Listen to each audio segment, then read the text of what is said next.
Place maintenant à l'invité politique comme tous les vendredis à 17h30 sur LCI. Et c'est François Asselineau qui a répondu à notre invitation aujourd'hui. Bonjour. Bonjour. Merci d'être avec nous. On le rappelle, vous êtes l'un des 11 candidats à cette élection présidentielle 2017. Le candidat UPR d'Union populaire républicaine. D'abord un mot sur l'actualité. La CFDT est devenue le premier syndicat dans le privé en France. C'est du jamais vu. Elle a dépassé la CGT. Votre réaction ? Ma réaction, c'est d'abord que c'est un peu une présentation un peu en faux fuyant, parce que le problème du syndicalisme en France, c'est qu'il y a très peu de Français qui sont syndiqués. On cite ici des pourcentages, mais pas des nombres. Et en réalité, le nombre de salariés français syndiqués est en chute libre et très très faible par rapport à ce qu'on trouve en Suède, par exemple. Donc... Il y a une autre chose que je voudrais dire, c'est que je trouve un peu curieux la façon de présenter la CFDT comme un syndicat qui est en faveur réformiste, alors que la CGT serait arc-boutée.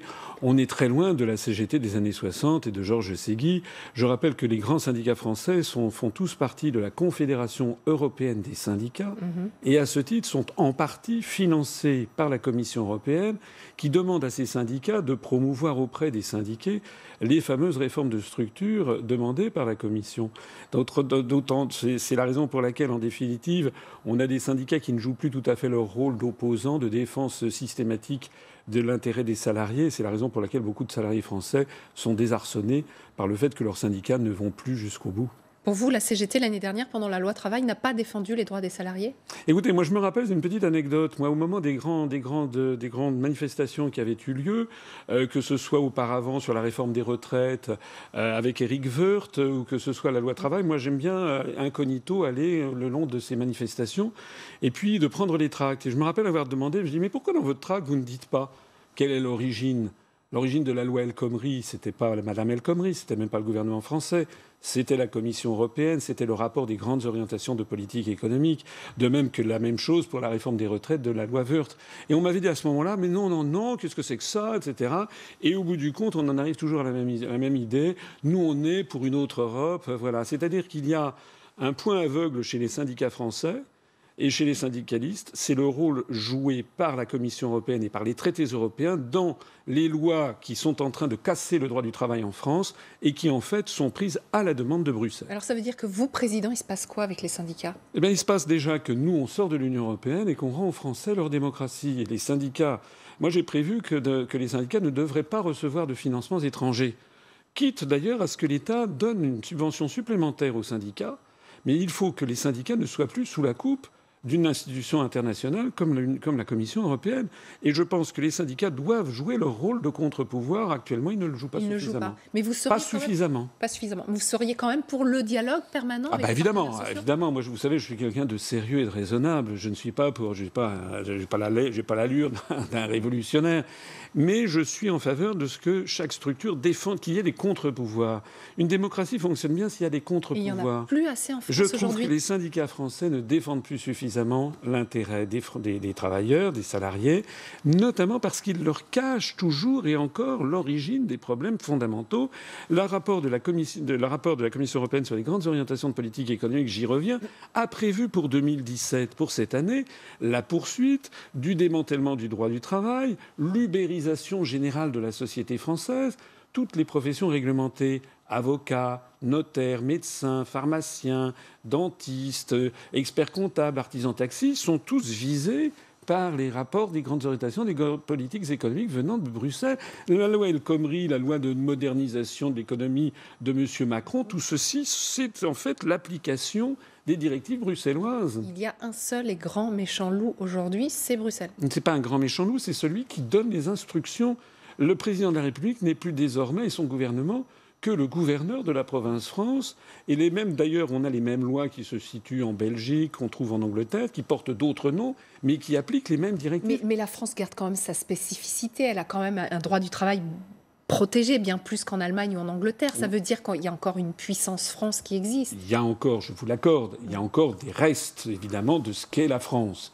Alors d'ailleurs, les comparaisons qui avaient été faites par le MEDEF et relayées un peu imprudemment par les Républicains sur l'épaisseur des codes du travail, en fait, c'était un peu excessif parce que fondamentalement, on a un droit du travail qui est à peu près la même taille en Allemagne, même si il y a des accords de branche qui parfois se substituent. Nous, on a une tradition centralisée. Mais j'y reviens. il y a quand même un article qui s'appelle l'article 121 du traité sur le fonctionnement de l'Union européenne et qui donne à la Commission européenne le pouvoir de fixer les politiques économiques et sociales des États membres afin d'assurer la viabilité de l'euro. Donc il y a une logique. Enfin, moi j'aimerais, vous savez ce que j'aimerais ? J'aimerais qu'on ait un débat avec M. Macron, par exemple, ou avec M. Fillon, ou avec M. Mélenchon, ou avec Mme Le Pen, et puis que je dise, voilà, moi je leur montre le rapport des grandes orientations de politique économique, et puis je dis, qu'est-ce que c'est que ça ? Pourquoi ne répondez-vous jamais à cet argument que je développe depuis maintenant 10 jours sur tous les plateaux et toutes les télévisions ? Qu'est-ce que c'est que pour vous ? Et est-ce que vous pouvez expliquer aux Français le contenu de ce rapport qui demande, par exemple, qu'au cours de 2017, on baisse l'impôt sur les grandes sociétés, qu'on augmente la TVA sur monsieur et madame tout le monde, que l'on démantèle le droit du travail, que l'on baisse le SMIC, voire qu'on le supprime, que l'on baisse également les prestations chômage. C'est écrit noir sur blanc dans ce rapport du 18 mai 2016. Vous vous interrogez, mais vous n'avez pas forcément la solution. Mais moi j'ai la solution, moi je veux sortir de ça. Mais les autres mentent. Ouais. Parce que les autres candidats présentent des programmes qu'ils ne pourront pas appliquer, puisque, restant dans l'Union européenne, ils seront en revanche obligés d'appliquer le rapport dont je parle. Même si Marine Le Pen, via référendum, voudrait sans doute écoutez, en sortir. Madame Le Pen, moi je n'y comprends rien. Elle veut... Vous savez, il y a un proverbe turc qui dit « on n'est pas un peu enceinte ». Ça veut dire qu'une femme, elle est enceinte ou elle ne l'est pas. Un État, il est souverain ou il ne l'est pas. Madame Le Pen, outre que c'est un mouvement avec des propositions d'extrême droite qui ne sont pas les miennes, notamment en matière d'immigration. Mais sur la question européenne, Mme Le Pen, comme M. Mélenchon d'ailleurs, ne sont pas clairs, puisqu'en fait, ils veulent une chose et son contraire. Ils critiquent, ils voudraient récupérer de la souveraineté, M. Mélenchon veut désobéir au traité. Mais la seule chose qui ne figure pas dans leurs programmes respectifs, c'est ce que moi je dis. C'est-à-dire maintenant, ça va, après 60 ans, on a vu que l'on est dans une impasse.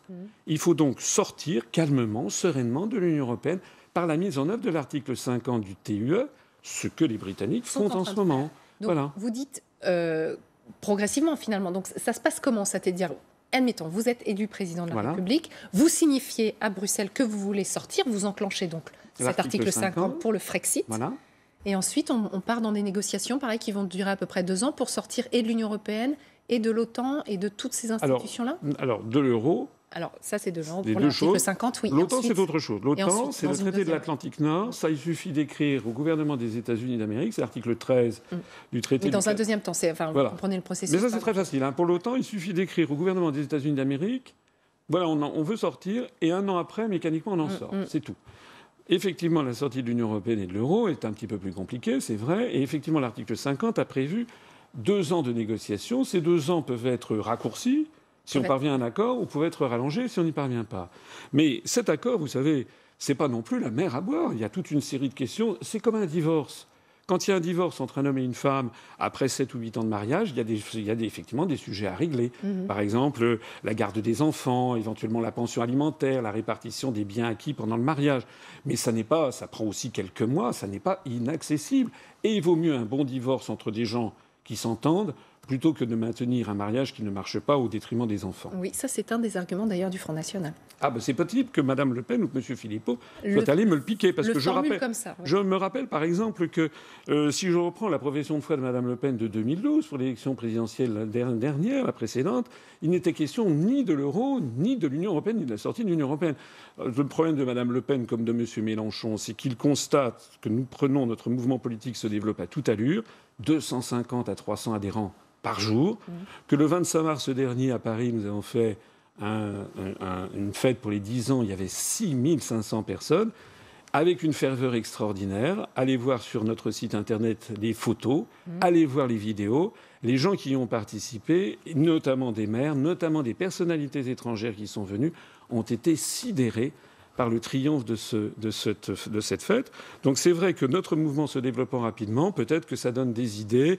Donc les négociations sont terminées, la France est contre seule et serait plus... Non ? Non. Par exemple, Airbus n'a rien à voir avec l'Union européenne.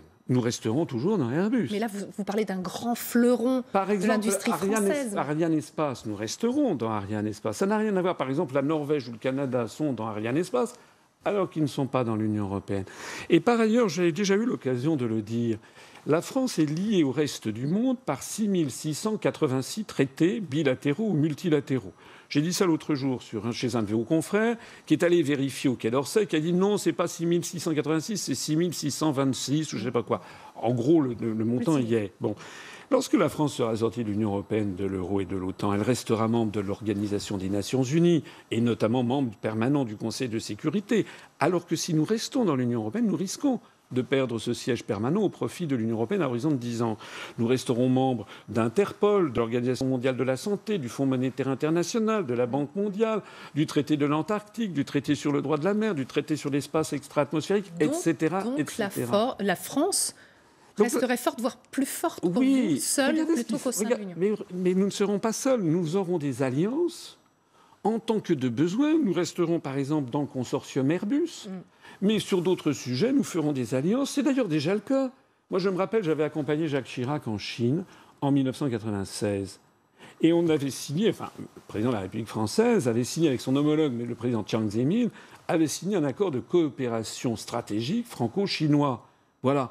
Et je me rappelle très bien que nous étions ensuite allés visiter une usine à Wuhan, une usine de Peugeot Citroën, de PSA, qui avait un partenaire chinois qui s'appelle Dongfeng et qui s'était installé pour mieux lutter contre Daimler-Benz, qui a son propre partenaire chinois. Donc ça veut dire quoi? Ça veut dire que le principe même de la construction européenne est inopérant. Les grands groupes industriels raisonnent de façon mondiale et elles veulent avoir des partenariats dans le monde entier. Renault s'est allié avec le japonais Nissan pour mieux lutter contre Fiat qui s'est allié avec l'américain Chrysler, par exemple. Et ceci, c'est pas seulement dans l'automobile, vous le retrouvez dans tous les domaines, par exemple les compagnies aériennes, par exemple en matière d'industrie lourde, etc. Vous êtes connu comme le candidat du Frexit, d'ailleurs c'est votre slogan sur vos affiches de campagne.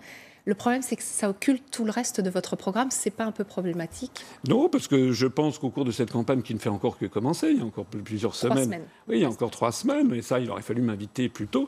Mais il y a beaucoup d'autres choses. Par exemple, mon programme s'inspire de celui du Conseil national de la résistance sur toute une série d'éléments, notamment les grands services publics à la française. Donc très social, alors? Mais écoutez, moi, je me fonde sur l'histoire de France. Le président de la République, en vertu de l'article 5 de notre Constitution, doit être un arbitre au-dessus des partis. Il exerce par son arbitrage le fonctionnement régulier des pouvoirs publics et la continuité de l'État. Ça veut dire que, par exemple, je veux mettre un terme immédiat aux fusions forcées de communes et aux réformes territoriales, parce que les Français n'en veulent pas. Et parmi beaucoup des maires qui m'ont parrainé, il y en a beaucoup qui m'ont dit « Nous sommes en dictature, nous ne voulons pas fusionner, on nous force à fusionner avec d'autres communes ». Moi, j'ai prévu d'arrêter ça et de demander de modifier le Code général des collectivités locales pour qu'on demande l'avis des Français s'ils veulent fusionner. Dans un tout autre ordre de domaine, moi, je n'admets pas, par exemple, que les retraités en France puissent être en dessous du seuil d'indigence. Il y a d'ailleurs eu des manifestations hier organisées par la CGT, justement, je crois, ils ont raison. Il n'est pas, moi je connais dans la campagne, je me rappelle par exemple une sœur d'un boulanger, elle a travaillé au noir pendant une partie de sa vie pour son frère. Cette femme se retrouve à 65 ans, elle a une toute petite retraite misérable parce qu'il n'a pas assez de cotisations. Ça n'est pas tolérable. Donc moi je propose qu'il y ait une retraite minimale pour tous les Français qui soit à peu près au-dessus du seuil de pauvreté, c'est-à-dire à 900 €, 1 000 € par mois. En aucun cas, ça serait d'ordre public. On ne pourrait pas avoir moins de ressources pour ça quand on est un senior, quand on a dépassé 65 ans.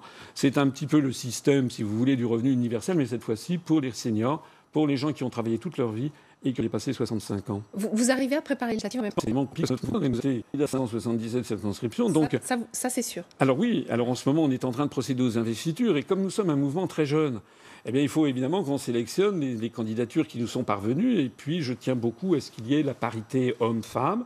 D'ailleurs, j'en profite pour dire que notre mouvement, qui était très masculin au début, puisque c'est un jeune mouvement, 10 ans. Plus il se développe et plus maintenant nous avons des femmes qui viennent. Parce que les femmes, vous savez, elles ont de l'intuition, elles aiment leurs enfants. Enfin, j'enfonce des portes ouvertes, c'est un peu des clichés, mais c'est vrai. Les pères aussi, non? Oui, les pères aussi. Mais les femmes, elles ont peut-être plus d'intuition et pendant les débuts, elles pensaient, je pense, que sortir de l'Union européenne, de l'euro, ça n'allait pas. On était un mouvement très masculin. Et plus le temps passe, plus elles constatent que l'Union européenne nous mène vers des conflits vis-à-vis du monde arabo-musulman, vis-à-vis de la Russie, plus elles constatent que l'appauvrissement généralisé de la société se développe, et plus elles tendent une oreille attentive. On a de plus en plus de femmes maintenant, depuis depuis 15 jours, on a qu'ils sont toujours présentes que les hommes à faire de la politique statistiquement. Eh bien, moi, je me félicite de ça. Ça prouve que notre mouvement est en train d'entrer dans une phase de maturité. Effectivement, un mouvement qui a 10 ans. Est-ce que vous êtes davantage reconnu aujourd'hui ? Reconnu dans la rue, par exemple Oui, très souvent. D'ailleurs, je n'ai un officier de sécurité que depuis quelques jours, depuis que je suis candidat à l'élection. Officiel, oui. Depuis que je suis candidat officiel. Mais maintenant, les gens me reconnaissent dans la rue. Et je dois avouer quelque chose qui est vraiment très sympathique, c'est que je suis toujours gentiment accueilli, reconnu. Et si vous saviez le nombre de gens qui me disent « Monsieur, c'est formidable, continuez, on vous écoute sur Internet, vos conférences sur Internet sont fabuleuses, etc. » Vous m'avez redonner goût à la politique. C'est vrai. Allez sur notre page Facebook, lisez les témoignages sur notre page Facebook. Il y a énormément d'abstentionnistes qui reviennent vers nous parce qu'ils se disent, pour la première fois, voilà un monsieur, c'est quand même quelqu'un d'honnête, c'est quelqu'un qui essaye avec honnêteté, sincérité, de dire ce qu'il a vu quand il était dans les allées du pouvoir et qui essaye maintenant d'en faire profiter la population. Vous savez, je suis tout sauf un extrémiste. Je suis quelqu'un qui veut le bien de son pays. Moi, j'ai des enfants aussi, comme tout le monde, enfin comme beaucoup de gens. J'ai aussi des biens immobiliers, j'ai aussi un petit peu de biens. Quand je propose de sortir de l'euro, je ne veux pas que les gens pensent que ça va être l'apocalypse financière. J'en serai le premier touché. Je peux dire ici aux gens qui m'écoutent que sortir de l'euro, ça ne sera pas du tout ce que décrivent certains comme étant une apocalypse. L'apocalypse, ce serait d'y rester. Même si les Français, les derniers, il y a des enquêtes d'opinion qui sont faites régulièrement, 70% de Français qui ne veulent pas sortir de la zone euro. Alors d'abord, je ne sais pas si ces enquêtes d'opinion sont valables. Moi, je vois aussi qu'on me donne des sondages qui me donnent à 0 ou 0,5. Je n'en crois à rien. Quand je vois le succès des réunions publiques que je fais, quand je vois que sur Internet, à chaque fois que je suis sur un sondage en ligne, je fais des scores extraordinaires, quand je vois que notre chaîne YouTube, Union populaire républicaine, a dépassé les 10 500 000 vues, excusez-moi, alors que celle de M. Macron en est à 1 million de vues, ben je me dis qu'il va y avoir des surprises le soir du premier tour. Pour la sortie de la zone euro aussi. Eh bien, pour la sortie de la zone euro, moi, je ne suis pas du tout certain que 70% des Français soient de cet avis. Mais il est vrai que beaucoup de Français ont des craintes légitimes. C'est normal, puisque, vous savez, il y a un vieux proverbe français qui dit « Qui n'entend qu'une cloche n'entend qu'un son ». Bon, c'était mes grands-parents qui me disaient ça. Bon, ben c'est vrai, on a dit depuis des années aux Français que sortir de l'euro, ce serait l'apocalypse. Soit dit en passant. Ceux qui disent ça sont les mêmes qui nous avaient, il y a 25 ans, dit qu'entrer dans l'euro, ça serait formidable. Moi, je peux dire ici, et j'espère qu'on aura l'occasion peut-être de revenir sur ces sujets, parce que ce sont des sujets techniques, que sortir de l'euro fera que le nouveau franc perdra peut-être 5 à 10% de sa valeur par rapport au cours pivot, mais ça n'aura aucun impact, contrairement à ce que je lis, sur, par exemple, l'endettement des ménages ou sur le patrimoine immobilier des gens. Il faut absolument que les personnes qui ont un logement, il y a 50% des Français qui ont un domicile principal, il ne faut absolument pas qu'ils soient inquiets là-dessus. D'ailleurs, l'euro était à 1,65 € en 2008, il est tombé à 1,08 €. C'est-à-dire qu'il a perdu près de 40% de sa valeur de 2008 à 2017. On n'en a pas fait toute une histoire, ça n'a pas été l'apocalypse. Les retraites sont toujours là, les biens immobiliers aussi. Est-ce qu'un mot pour qualifier cette campagne 2017 alors que vous y participez pour la première fois en tant que candidat officiel ? Moi, je trouve qu'elle n'est pas à la hauteur des enjeux.